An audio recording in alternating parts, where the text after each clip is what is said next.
Welcome to our new episode of Speak Revenue. Remember, revenue is not a goal, it's a result. But a result of what? In this show, we turn our eyes from the output towards the inputs. We speak to sales leaders and entrepreneurs about their journeys. Join us on our quest to uncover and learn the root causes of success. Let's unpack what works for them and what didn't. Today with our guest, Adam J. Hi, Adam. Welcome to the show. Great to have you here. Thanks for taking the time.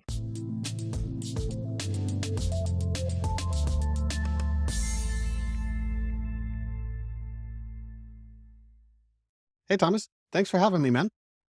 Awesome. I think we can just get started right away. Let us know. Who are you? What do you do? Why are you so successful?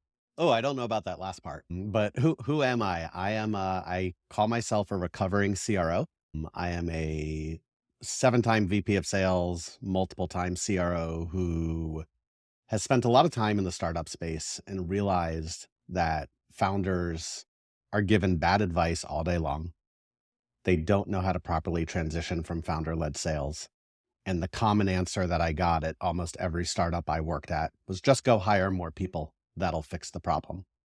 So I decided to do something about it. About 6 months ago, I left the startup world full-time, launched Revenue Reimagined with my business partner, and we are a full-service, go-to-market fractional agency covering everything from marketing, sales, success, RevOps, and everything in between.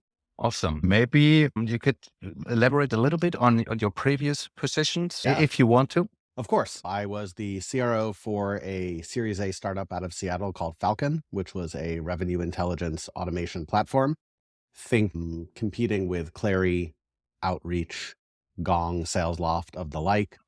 Came in super early trying to establish product market fit.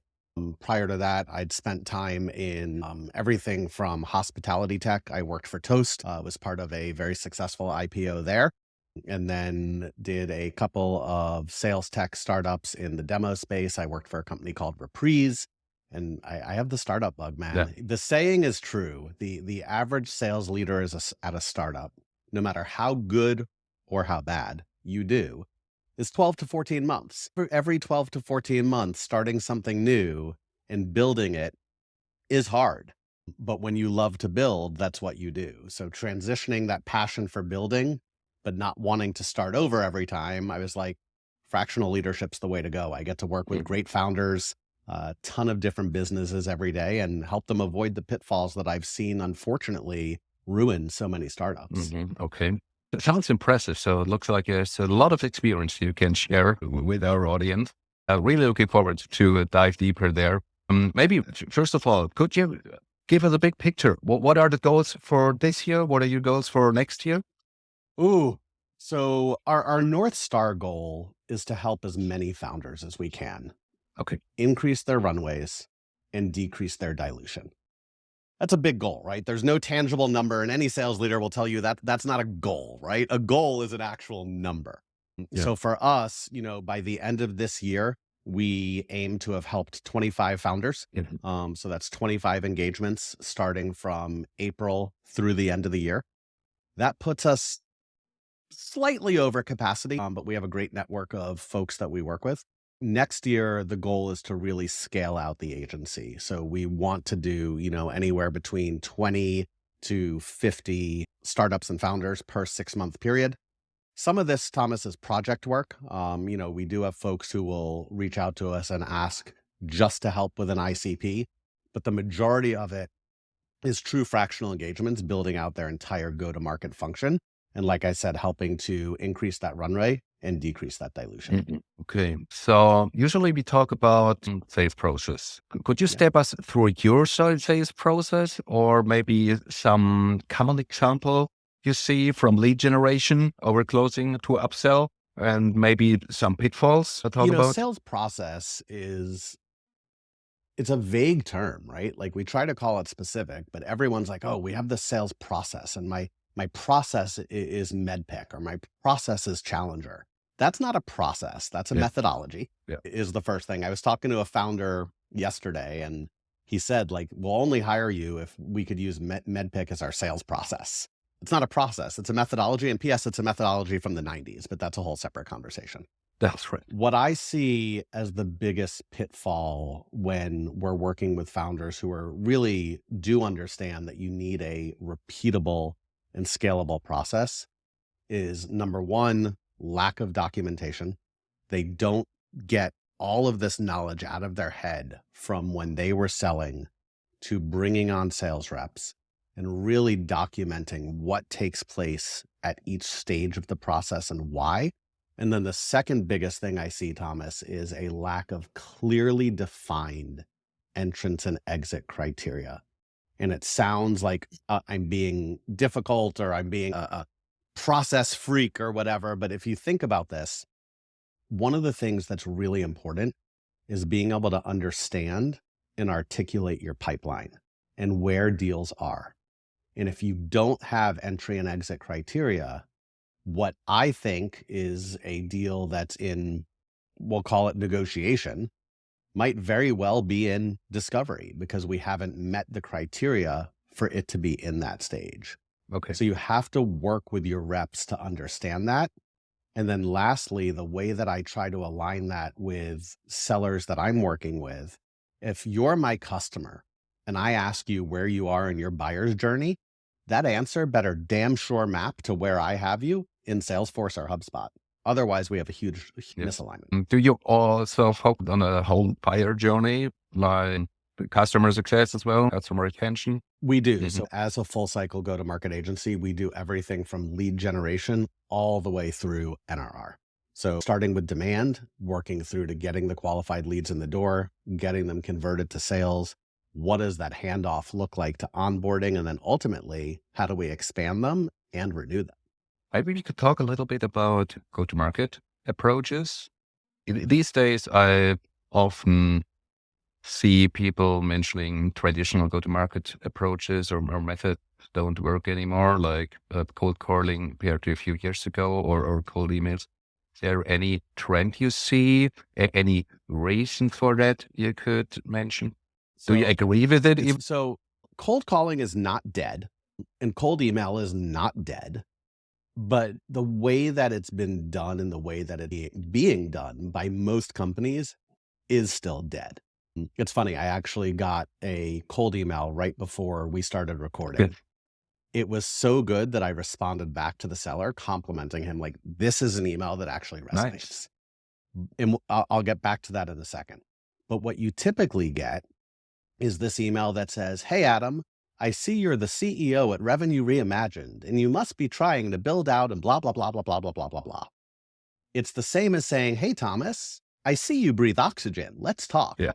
It doesn't work. Buyers are inundated with cold outreach right now. And if you don't find a way to stand out and be hyper relevant and speak their language, you're going to fail. But more importantly than speaking their language, it's got to tie back to needs. It's got to tie back to big rocks, big business values and priorities, because even 6, 12, 18 months post the COVID pandemic, we are still in a market where people don't want to spend money. We're still in a market where people want to shrink their tech stack, where the CFO has to approve every single deal. So if you're going to get to that CFO, and PS, you have to multi-thread, because if you don't get to the CFO, you have no chance of a deal. Sending an email that says, hi, I see you're the CEO of, or you're the VP of sales of, or you're the director of engineering of, isn't going to resonate. I think when it comes to what outbound looks like today, there's a few things you could do to stand out from the noise. Use the phone. I cannot emphasize it enough. I take cold calls every single day. I'm not going to tell you I take every cold call, but if you call at the right time and I'm not busy, I'm going to answer the phone, probably because I'm not a hypocrite. Be relevant and be respectful. Know your shit. Spend 5 minutes researching someone before you call them or before you email them, and make that email short and sweet. Too many sellers, founders, BDRs, and even in success, Thomas, like this translates not just to cold outreach, but even into expansion. They look at the email as the goal of this email is to get you on the phone with me to book a meeting. Bullshit. The goal of a cold email is to generate interest, period, the end. And when you shift your mindset to the goal being to generate interest, your email goes from being this long to being this long. And you now are going to start to have a conversation. All you want is a response, not a meeting. Right. Looks like you also need to have a specific plan on what to talk about with people, what resonates with them, and not only a plan, but also a strategy to even be able to follow a plan. You have to. Yeah. I mean, listen, at the end of the day, volume used to work, right? Outreach, Sales Loft, Groove, and I'm not trash talking these platforms. I love all of them. But what they did is they created this environment of just drop everyone in a damn sequence and everything's going to be fine. It doesn't work. Like, you can't put everyone in the same sequence. You have to personalize. You have to know what you're talking about. More importantly, you have to know and understand the struggles that your prospect is facing so that you can speak to their struggles. Listen to their CEO's podcast recordings. If they're public companies, read their 10Ks. If they're startups, go look at their reviews, go look at G2, go listen to what their customers are saying. So you could tie back very specific examples. Because as I told someone who reached out to me when I was at Falcon, the assumption was, oh, you're the CRO at a Series A company, you must struggle with this. That wasn't my struggle at all. Every CRO at every Series A company does not struggle with the same shit. That's right. Yeah, you can't just throw a tool into the team and start using it and then hope everything gets better. Seems like you really need to align it with your own goals, but maybe even more important with the goals of your target group, of the people you want to talk to. It's funny, the sign behind me, and I don't know if you could see it because on my screen I can't, but it says, tell me more. It used to say hope is not a strategy. Okay. Customers did not like that. Hope is not a strategy. At the end of the day, you can't just throw everything at the wall and see what sticks. You have to have a specific strategy for all aspects of your go-to-market funnel, starting with demand and going all the way through expansion. Right. Talking about the tech stack, what tools are you using, or what would you recommend throughout the buyer journey? So it's a great question, and it's highly dependent upon your business, upon your stage, and upon your funding. So for us, we are bootstrapped, right? We're an agency. We are never going to, go out and raise venture capital. So consider us like a seed stage company. We use HubSpot for our CRM. We use Monday for all of our project management and collaboration with our partners and our clients. We use Lavender. Every email that gets sent out goes through Lavender. Nothing that's below a 95 is allowed to be sent. Extremely important. Authored Up, it manages all of our LinkedIn. And then we utilize Canva for all of our graphics and Stripe for payments. When we're working with most of our customers, we specialize in seed to Series B. So the stack's a little bit different. It could be HubSpot or Salesforce. I have a love and hate with both of them for very different reasons. Typically for sales engagement, what I'm seeing is clients either using Groove is really making a in-play into the market, especially with the Clary acquisition. Outreach is still increasingly popular. And then Mailshake is a pure sequencer. I had a lot of clients who were considering Apollo as well. They're obviously up and coming. They just raised $100 million. But you definitely need some type of sales engagement platform, not to just go mass email people. And then one of the things where I think people overlook, and you don't want to buy it too early, is a success platform. Something like a Catalyst or a Churn Zero. Catalyst only works with Salesforce. Churn Zero could work with Salesforce or HubSpot. But you need a success platform so that you could track that customer journey as well. And Calendly. Can't live without Calendly. No one should live without Calendly. Right. That seems to be pretty comprehensive suggestions. So if you just use those tools and get started, you have everything you need.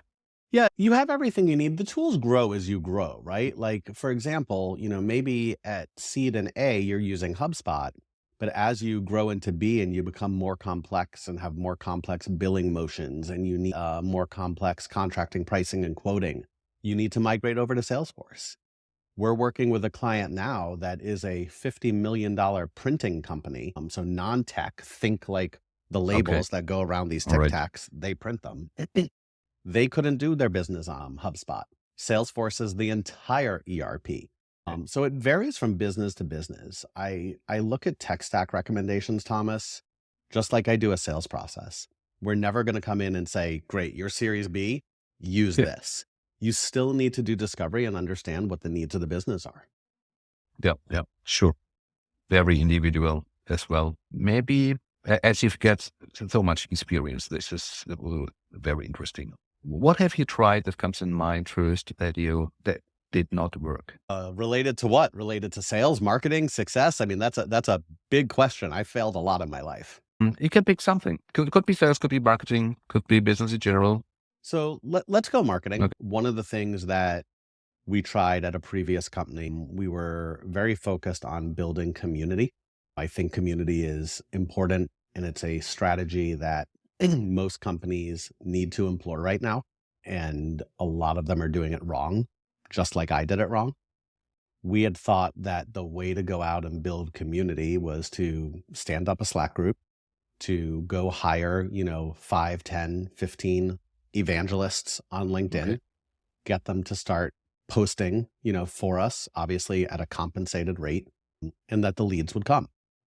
And it didn't work. And there's no doubt why it didn't work. Just because someone has 30, 50, 70,000 followers doesn't mean those followers are in your ICP. Right. Doesn't mean those followers have any need for your product. It doesn't mean that that person is a respected voice to help drive decisions. 30,000 followers doesn't mean you're a respected voice. It could just mean you're funny. Maybe you are a respected voice. So I found that utilizing that strategy of, hey, these people all have, we'll just say 50,000 followers and we'll pay them $500 a post and the deals will follow, was a colossal waste of money. When I tell you we didn't get one single viable lead because of it, that is exactly what happened. And the flip side and the lesson learned from that, evangelism is important. I think that it absolutely has a play and you need the right people. But the way to do evangelism is to seek out thought leaders within your industry who have actually used and benefited from your product that could speak to the real results them and their teams have seen. That's very different to pay someone. And I have no problem paying people. Yeah. I think that people should be paid, but it's very different for me to reach out to you and have you post about your experiences with my product and help me try to get business by actually being a living, breathing, posting testimonial versus the post that everyone knows, which is, hey, such and such product is so great and I love it. And they know that you never have ever used it. It goes back to storytelling. It was a very, very, very expensive lesson learned. Yeah, I think that's really interesting. There's a lot of noise on LinkedIn, for example. It's an echo chamber. Yeah, it seems to be still somehow a valid business model because it is still used and pretty common. Listen, we get the majority of our business on LinkedIn. I think that if you do LinkedIn right, it is incredibly valuable. LinkedIn right is posting valuable content that resonates with people and can help people. It's engaging with other people's content and having conversation. LinkedIn is the biggest community out there. That said, there's also a lot of noise, right? And what you don't want to do is be the person that, just throws noise up there. But I think as much as it's an echo chamber, if you know and choose who to follow, who to seek advice from, who to engage with, it could be extremely beneficial to your career, no matter what that career is. I've gotten great clients off of LinkedIn. I've made great friends off of LinkedIn. And I've seen people close multi-million-dollar deals that started with a post they made 7 months ago that someone happened to see, that resulted in someone following their content, that when there was a need resulted in, hey, Thomas, like you wouldn't know this, but I saw this post you made 6 months ago and started following, your journey and what you're speaking about. And, now there's a need for whatever product you're selling. Would love to have a Yeah. conversation with you. It happens every single day. Yeah. Great. You mentioned this.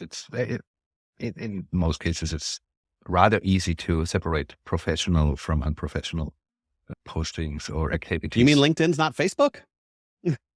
Yeah, just maybe a little bit. It happens every day. Yeah. When did you realize the community creation project didn't work, and how? Yeah, we were probably about 3 months in. We'd spent enough money. The number doesn't matter. The evangelists were asking for more money. Like, they loved us, right? Like, we're reaching out to them and saying, post more, post Sure. more, post more. And when we started looking at our funnel, or lack of funnel and lack of pipeline, it was a hard reality to understand that, like, we'd spent tens of thousands of dollars and had not one viable lead to attribute to it. And I actually know the exact moment that I realized it wasn't working. We had someone that had posted about our product. Someone had commented in the threads that, like, oh, this looks great, I would love to have a demo. I actually had reached out to that person because I saw it first instead of someone on my sales team. Okay. And they responded back to me, and I'm very surprised they said what they said, but they responded back and said, oh, thank you so much for reaching out. I was just trying to help my buddy, blah, blah, blah, out with his engagement. Really have no need for your product. That did it for me, because if this person was telling me that, how many people are engaging that would never be honest enough to say that? It was the giant red flag that was like, this isn't working. All that I'm doing by paying this person to post is pumping up their engagement, their follower account. It's not doing anything for my business. This sounds rather painful. Yeah, you've already mentioned the lesson learned. As it is so insightful, maybe you could even mention something that didn't work regarding sales. There are so many things that don't work regarding sales. It's the volume game. I absolutely, back in the day, was the sales leader that would just say, call more. I think that that's probably a cop-out answer. I think we all know that.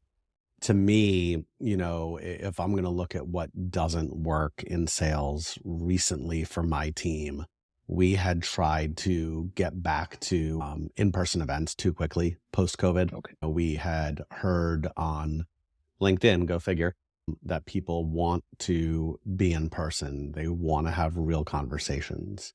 So we figured, why not, have an event and bring people together to learn about our product. And we didn't plan it out properly.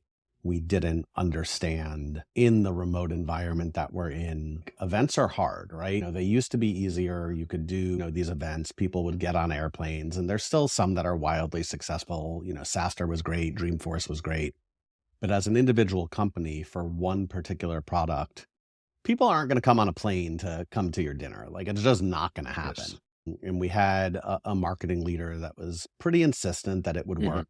I'm not one to, I'll push back, certainly, but at the end of the day, I'm not going to step on toes. And if that's how they want to spend their budget, like, I'm okay with that. And we went all in on this roundtable that we were trying to host about whatever I won't give the topic away because it'll give the company away. But about the topic we were trying to host, and we sent invitations out to like 250 people, and 3 people responded that they would be interested in going. Right. Like, that's a pretty low conversion rate based on feedback of LinkedIn that people want events. What should have been done, and what I encouraged to have been done, was, rather than, again, going back to the echo chamber and saying, there's 30 people on LinkedIn who say events are great, reach out to our customers, reach out to our prospects, ask them what they want, where they want to be met, how they want to have conversation. Do they want to have an in-person event? What the broader LinkedIn community wants is highly irrelevant to what our specific subset of customers wants. It was an epic fail on the sales side because it generated no pipeline whatsoever. Yeah, and I think both examples, the community example and also the event example. Of course, it's important to learn the lesson, but it's sunk cost. In the end, it's wasted money, but also can really demotivate the team, right? That's the most important part. Listen, money comes and goes, right? And I get that we all want to close deals, raise more money, ultimately have some type of exit event. But at the end of the day, money comes and goes. What doesn't come and go as freely is team morale. And when you have a sales team or a marketing team or a success team, and you don't elicit feedback and you try things that ultimately don't work, they start to lose confidence in the leadership. Then someone quits, then another person quits, and eventually you become this piranha of a company where it's like, well, why do I want to work there? No one lasts more than X amount of Yes. months. Too many leaders don't take the morale impact into play when they're building sales orgs. So many insights, so many experiences you've learned from. Do you have a kind of a framework you would suggest when you start with a new client, for example, to optimize, to start consulting? Yes, we have a proprietary framework that we Okay. use for all of our clients. We call it Align, and it's kind of our guiding principle All right. of how we do business. We are very big into data and not coming in and saying, because we did it here, we're going to do it there. And it's a one size fit all approach. So we start with a scale audit. We really want to understand where your business is. There's over 150 different questions that we ask. Okay. A lot of them are yes and no or rate on 1 to 5, but it gives us a good picture of the business. We then take the time to deeply learn. So we're going to interview employees. We're going to interview customers. We're going to do all of our research on the company. The rationale is the why is just as important as the what, right? Like we need to understand you very, very detailed. Based on our learnings, based on the audit, now we're actually going to start to implement some changes. We're going to start to drive some scalable and repeatable processes and start to optimize those. Using a feedback loop. Feedback's really important. I think a lot of advisors, a lot of consultants will go in and just do what they do because it's worked before and they don't seek that feedback. So we utilize a feedback loop that ultimately leads to growth. And where I think we are different than most is at the end, even after we roll off of our engagement, we will continue to partner with you to nurture, to refine, to tweak, and to continue to grow that relationship so that you can start to see your business generate the fruits of our time together. Yeah, that's great. I feel like too often sustainability is underestimated. Yeah, absolutely. Great. Is there any additional lesson learned you would like to share with our audience, no matter if it's addressing CEOs or sales reps starting their career? Yeah, I think no matter what your role is, whether you are a CEO, a BDR, an AE, it does not matter. There's a few things that are really important. Listen more than you speak. You were given 2 ears and 1 mouth for a reason. That doesn't change the more powerful you get in the company. Listen to your teams, listen to your people, take feedback. And the other one that I tell everyone is you cannot ever have a coach too early. I waited until way too late in my career to have an executive coach. Everyone should have a coach. Yes, it's an expense. A lot of companies will pay for it, but you need someone on the outside who doesn't have an interest in the quote unquote company, but has an interest in you to make you better, to bounce ideas off of, and to have very candid conversations and help you grow as a professional. Right. Yeah. Thank you very much. Thanks for all those insights. I'm really thankful we are able to provide so much value and actionable insights to our audience. I think it was an awesome episode. It will be great for our listeners. We can come Awesome. to the end, actually. All right, everyone. That brings us to the end of this episode of Speak Revenue. I want to thank our guest, LMJ, for joining us today and sharing such valuable insights. As you shout out to all our listeners, your support means the world to us. Remember to check out our website at speakrevenue.com for a full transcript and additional resources. And if you enjoyed the show, please leave us a review on Apple Podcasts or wherever you go for your listening needs. It really helps get the word out. Also follow us on LinkedIn and Insta or on YouTube. We'll be back soon with another great guest. Until then, stay curious and keep listening.